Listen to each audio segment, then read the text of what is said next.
Hello everyone. आज इस video में हम डिस्कस करेंगे जनवरी 2023 के 4th वीक के सारे इंपॉर्टेंट करंट अफेयर्स। तो चलिए स्टार्ट करते हैं। Starting with the first news, सबसे पहले हमने डिस्कस करना है मुकेश अंबानी के बारे में, जिन्होंने ब्रांड गार्डनशिप इंडेक्स ऑफ 2023 में वर्ल्ड में सेकंड पोजीशन को एक्वायर किया है। मुकेश अंबानी सब जानते हैं इनके बारे में, इन्होंने वर्ल्ड में सेकंड पोजीशन एक्वायर की है according to brand guardianship index of 2023।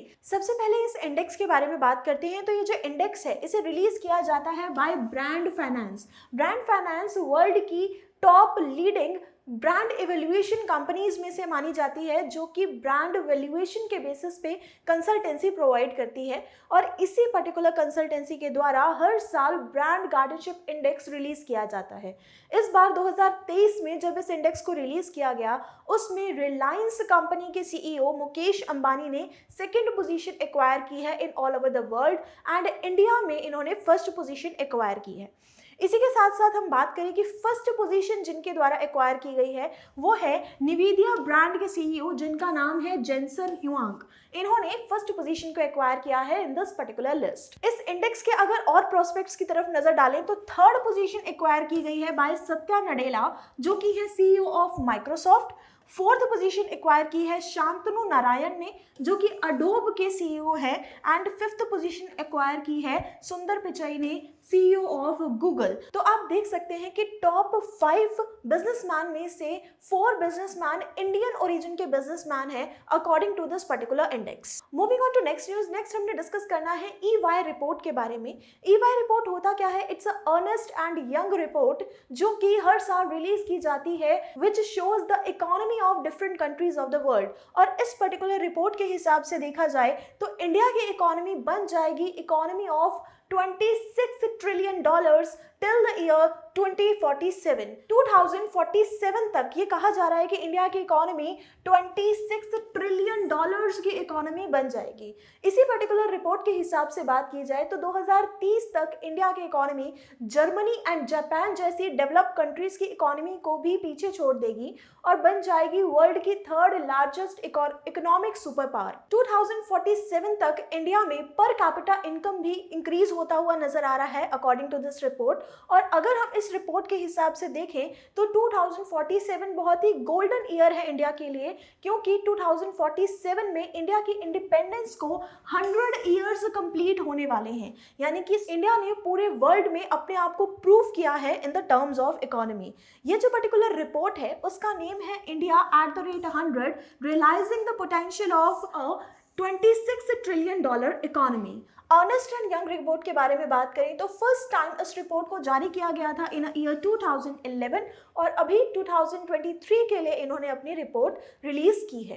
Moving on to next news. Next हमने बात करनी है न्यूजीलैंड के न्यू प्राइम मिनिस्टर के बारे में। 41st prime minister of India, जिनका नाम है क्रिप्स हिप्किंस। इन्हें न्यू प्राइम मिनिस्टर के रूप में अपॉइंट किया गया है इन न्यूजीलैंड।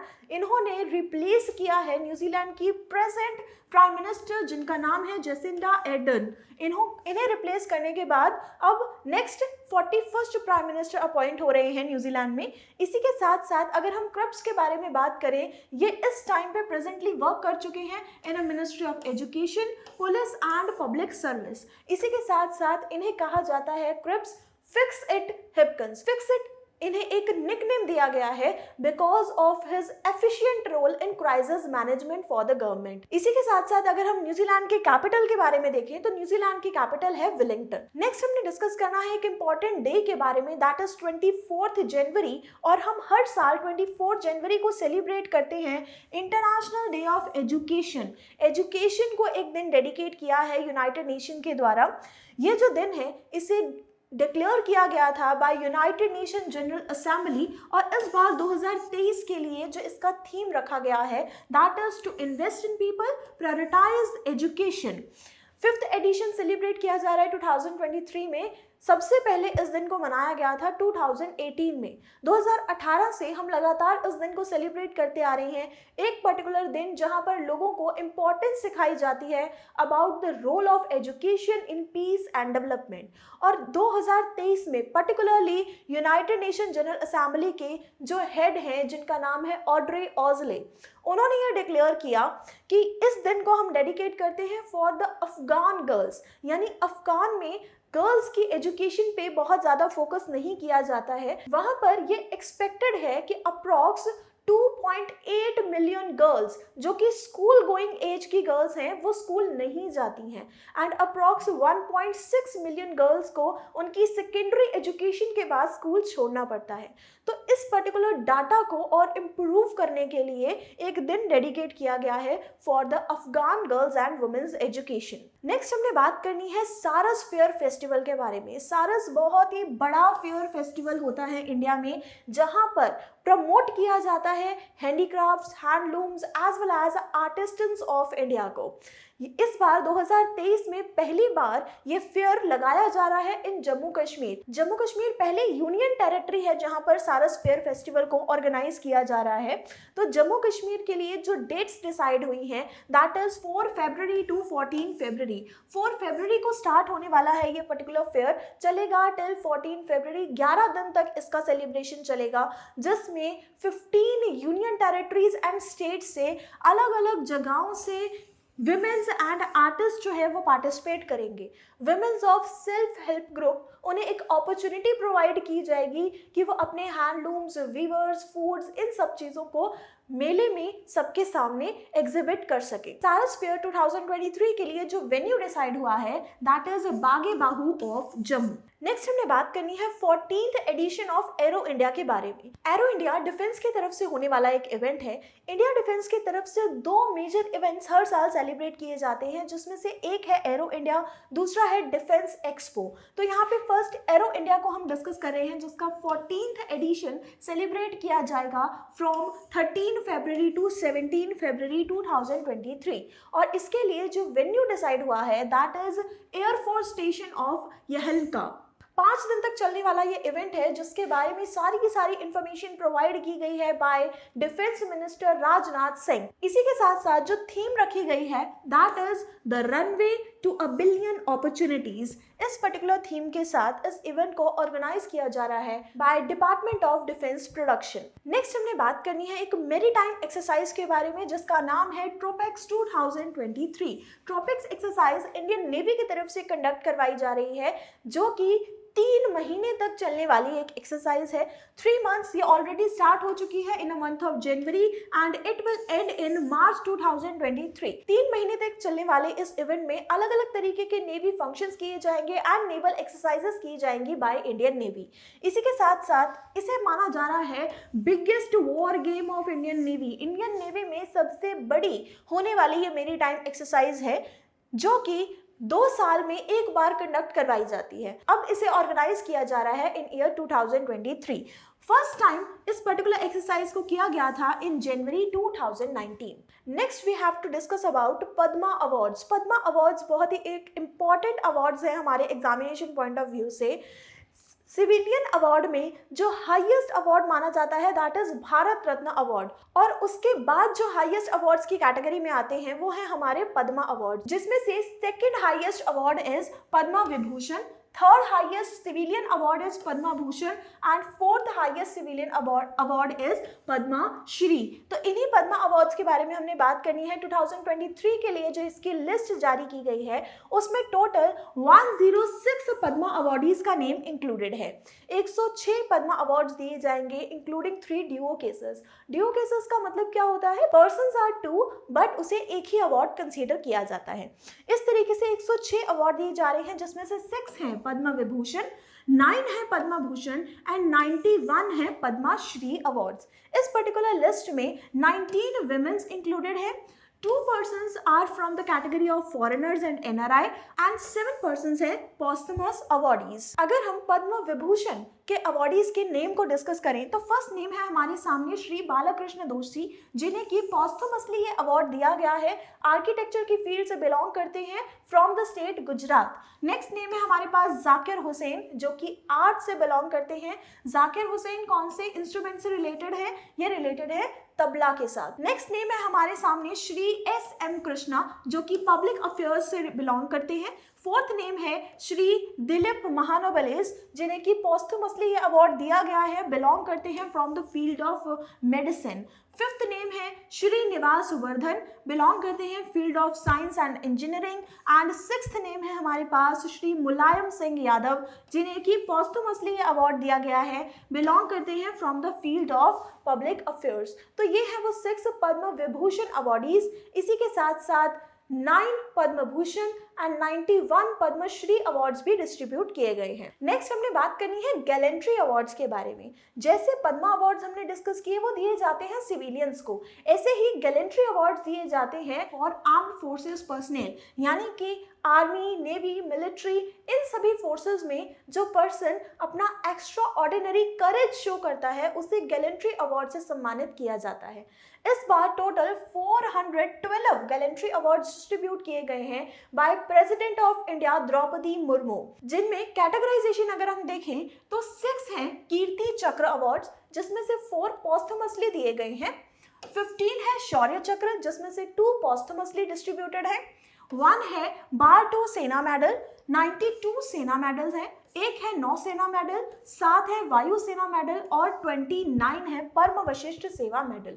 तो ये वो टोटल अवार्ड्स हैं जो कि डिस्ट्रीब्यूट किए गए हैं by president of India. Next हमने बात करनी है 26 जनवरी की, जिसे कि ऑब्जर्व किया जाता है as a international custom day.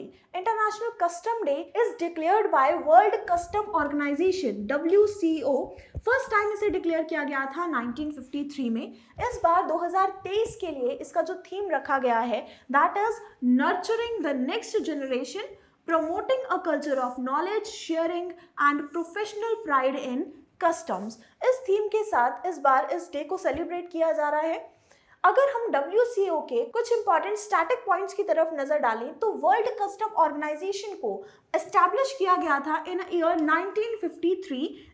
इस टाइम के प्रेजेंट सेक्रेटरी जनरल का नाम है Kunio Mikuriya. Moving on to next news. Next हमने डिस्कस करना है ICC की अवार्ड लिस्ट के बारे में, जिसमें इस बार ICC men's test cricketer of the year का अवार्ड दिया गया है इंग्लैंड टीम के कैप्टन बेन स्टोक्स को। फर्स्ट टाइम ICC ने इंडिविजुअल अवार्ड विनर्स की लिस्ट जारी की है, जिसमें उसने 13 अलग अलग कैटेगरीज में अवार्ड प्रोवाइड किए हैं। इन कैटेगरीज में से अगर हम कुछ इंपॉर्टेंट अवार्ड्स की तरफ नजर डालें तो ICC men's test cricketer of the year का अवार्ड दिया गया है बेन स्टोक्स को, जो कि इंग्लैंड टीम के कैप्टन हैं।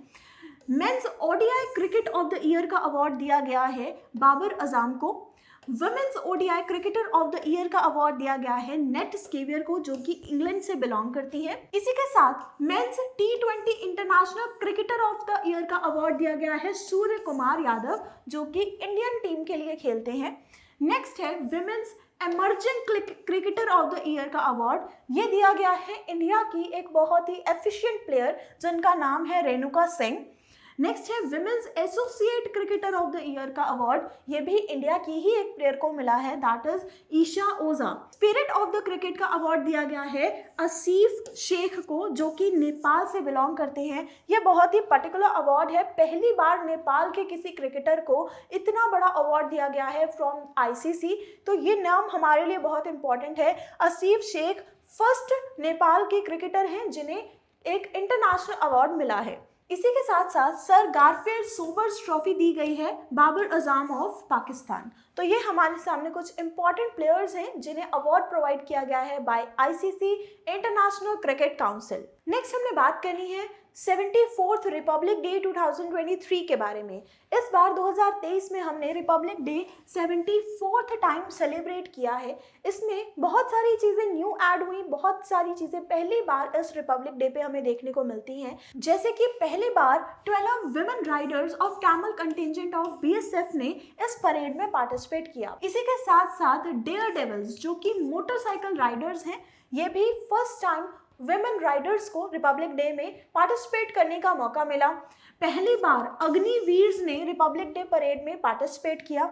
इसी के साथ साथ इस बार 2023 की जो हमारी रिपब्लिक डे की थीम थी उसका नेम है जन भागीरथी, यानी कि पार्टिसिपेशन ऑफ पीपल। इसी के साथ साथ इस बार रिपब्लिक डे पे चीफ गेस्ट के रूप में कौन आए थे, तो चीफ गेस्ट में हमने इनवाइट किया था इजिप्ट के प्रेसिडेंट जिनका नाम है अब्देल फतेह अल सीसी।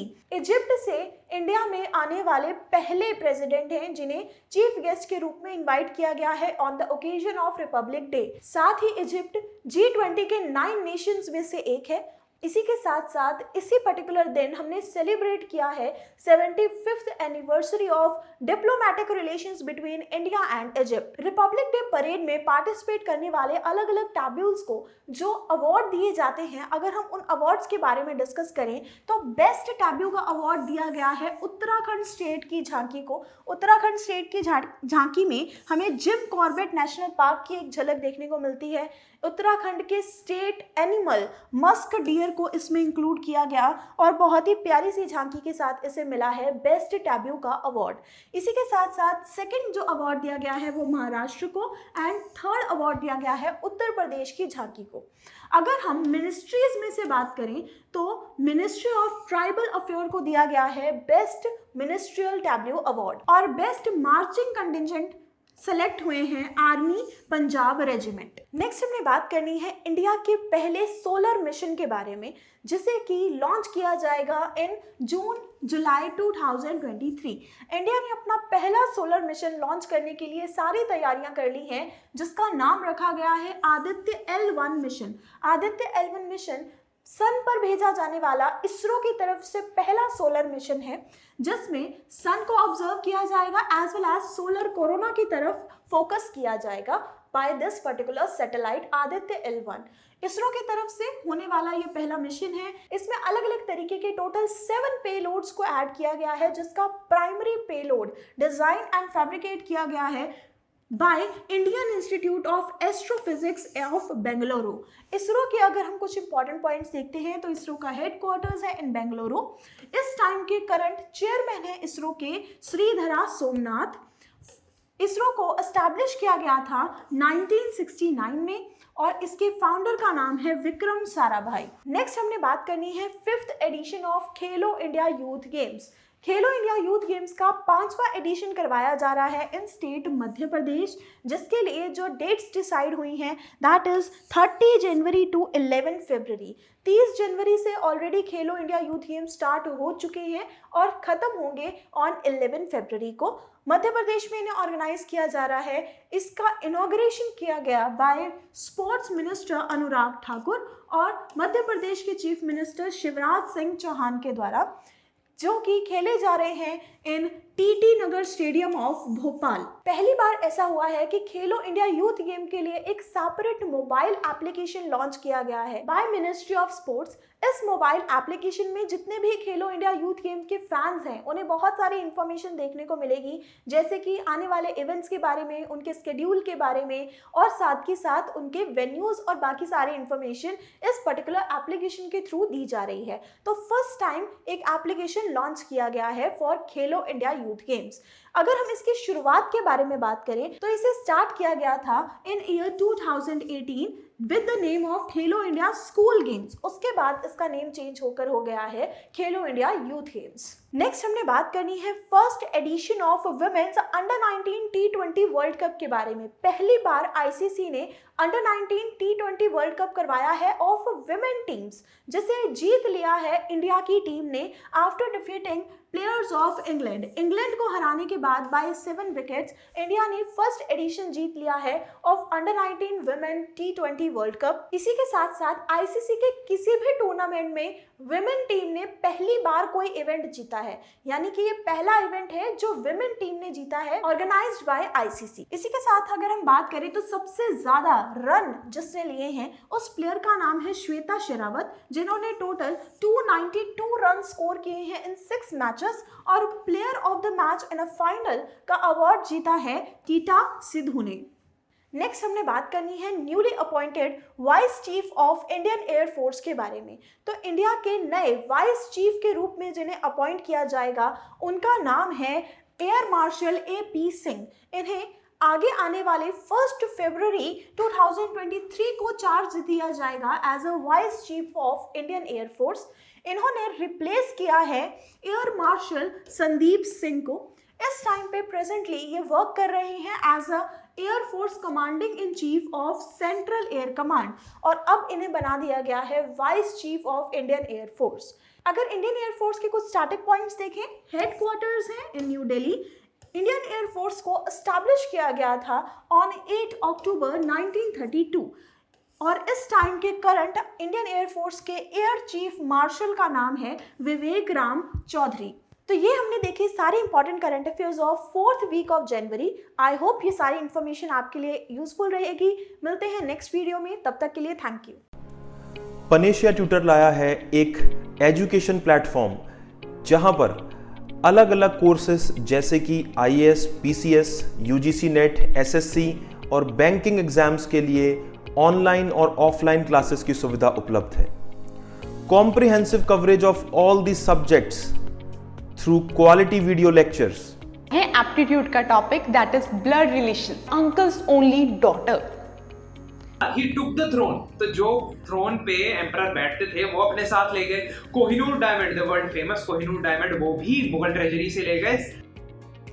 फिर आया इकोनॉमिक प्रैग्मेटिज्म, यानी कि चाहे हमारे आपसे झगड़ा भी है तो भी हम आपसे व्यापार कर रहे हैं। जैसे चाइना है, हमारा झगड़ा होते हुए भी हम उससे व्यापार कर रहे हैं। PDF नोट्स और उनसे जुड़े हुए रिलेवेंट MCQs, साथ ही साथ कॉम्प्रिहेंसिव मॉक टेस्ट्स।